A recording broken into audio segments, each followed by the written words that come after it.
What images do you want on Safari? This is the Wild Eye Podcast.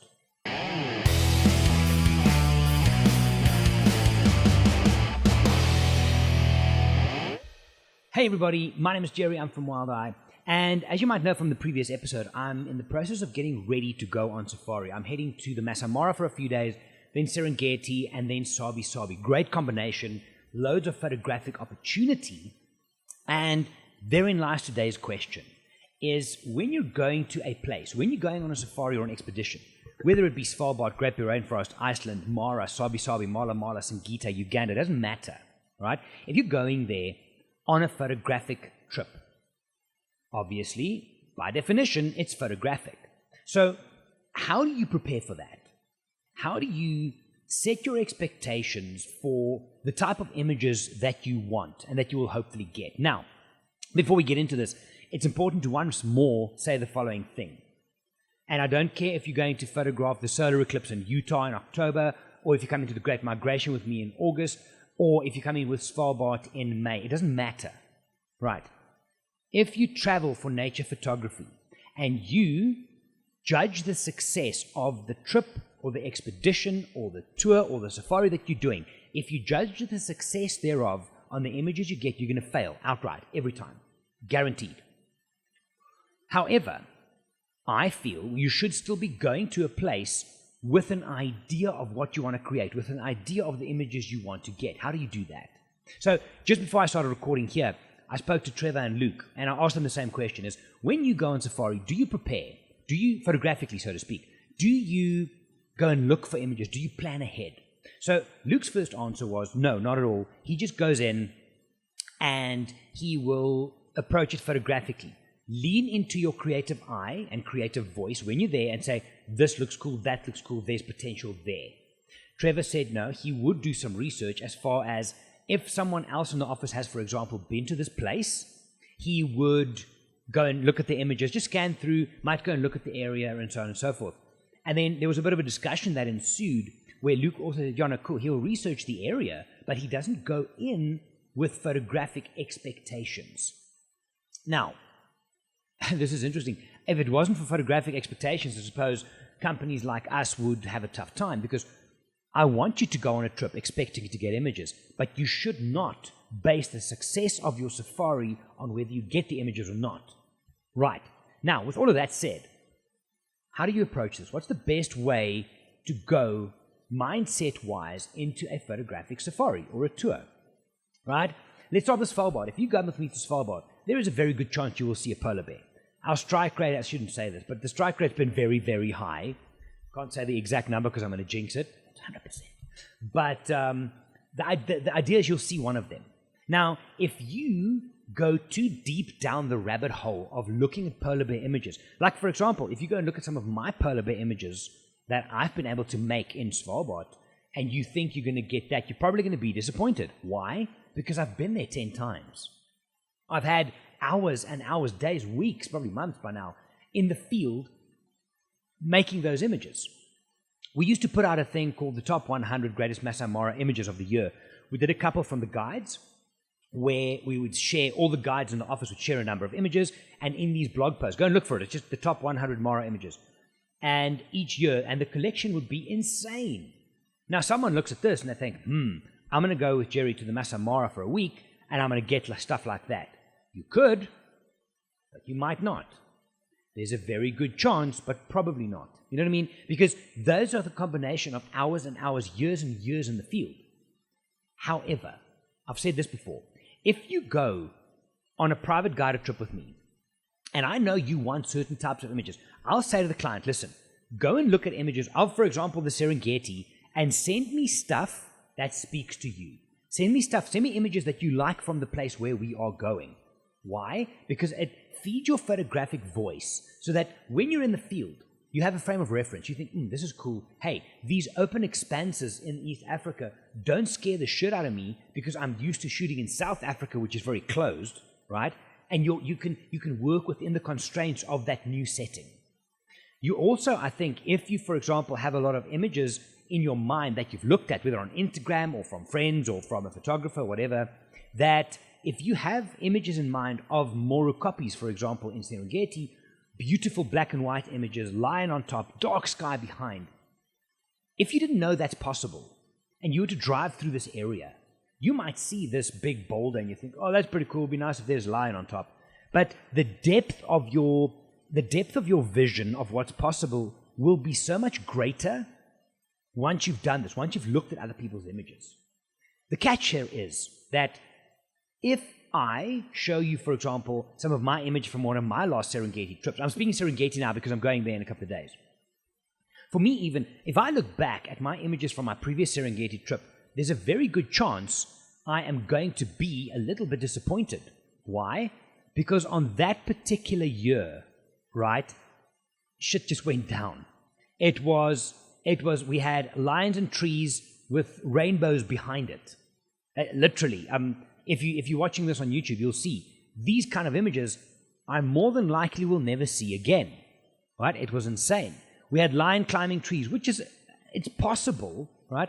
But if I look at my images, I have a big-ass male lion in a tree, beautiful backgrounds. It was just once in a lifetime.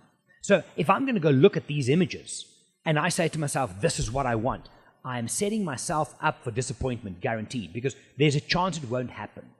I think what images like this does is it teaches your photographic voice, it teaches your creative voice that there is the power of possibility.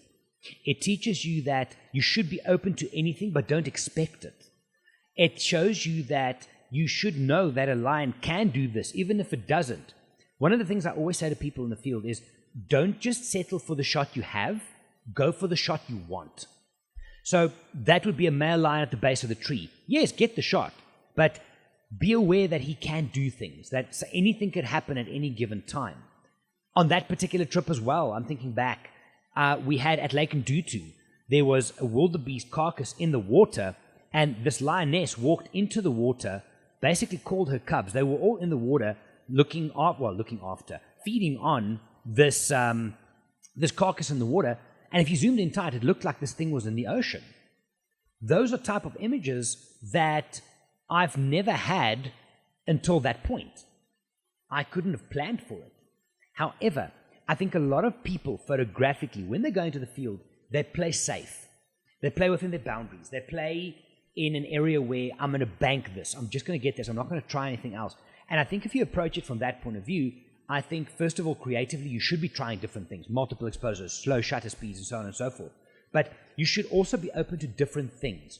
I've seen people on safari miss amazing shots because they were so shocked that the lion or the leopard or the elephant did something. It's like, he shouldn't be doing that. Yes, John, shut up and take the picture. You know what I mean? They tend to get lost. So for me, if you're going on safari, I would suggest that you go and research the area. So what I did this morning early is I'm staying at a new lodge where I haven't been. I've been to the area, but I'm staying at a new lodge in Morukopi's area with my client. So I went onto Google Earth and I zoomed into every aspect. I know where the water holes are. I know where the rains. I know there's an elevated copy. I know if the sun sets, there's going to be shadow on this side, because that is the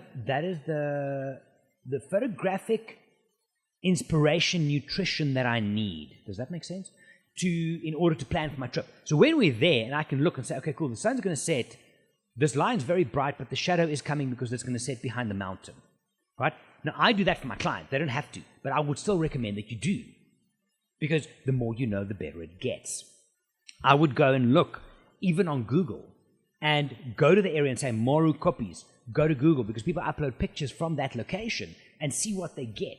It might be crappy images, might just be Tommy tourist type images, but maybe you'll see something. Hey, that backdrop could be amazing. Hey, check, there's an open plain with just one tree on the western side, which means I might be able to get a silhouette if the sun sets behind it.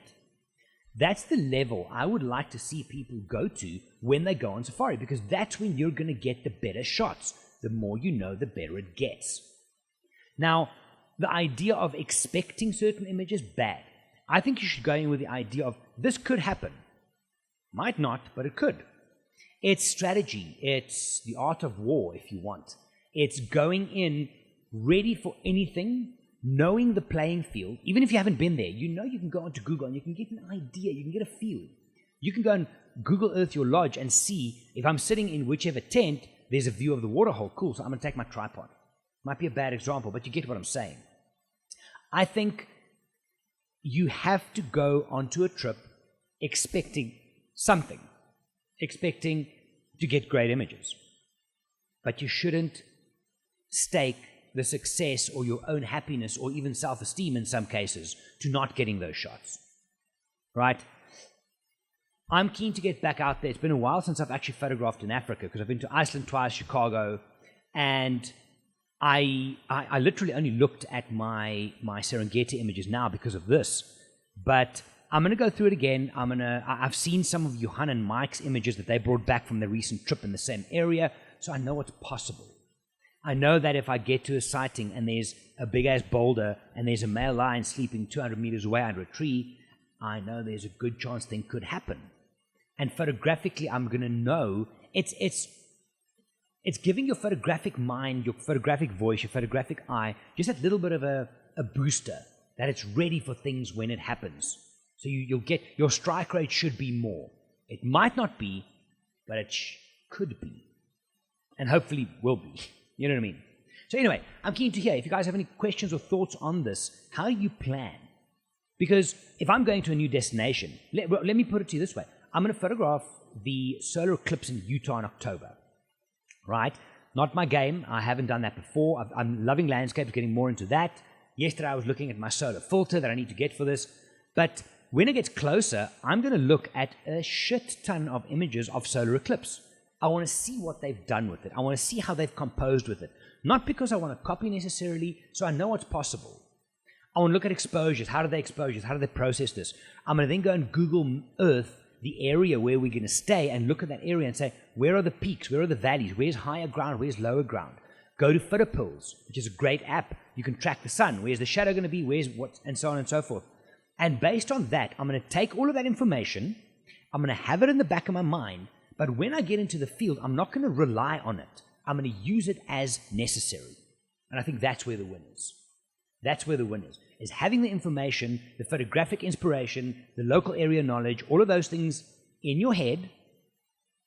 Don't expect to execute against it, but have it ready for when you need to.